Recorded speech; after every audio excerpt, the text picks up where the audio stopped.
Do you have a hard time seeing or hearing what's on your iPhone? Well, your iPhone has a quick way to help you change that.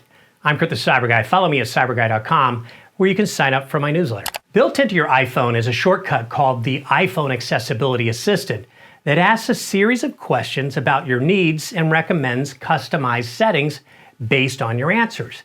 Here's how to make this work.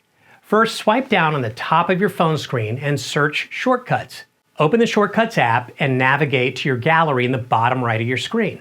Search Accessibility and then tap iPhone and iPad Accessibility to your shortcuts.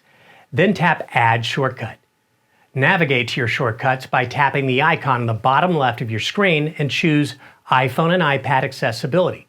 Then answer the prompts and choose a condition and then choose Finished.